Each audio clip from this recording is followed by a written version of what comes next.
powerful queen abandons her throne, loads camels with gold and spices, and races across deadly deserts. Why?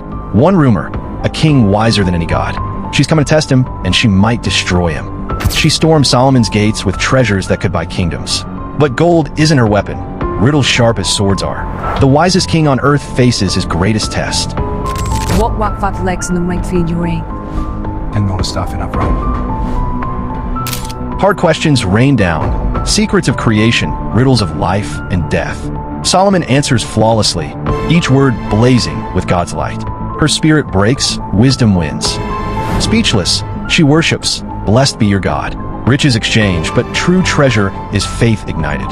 She rides home, forever changed, carrying heaven's light. Would you risk everything to chase wisdom that could shatter your world? Comment amen if you'd make the journey.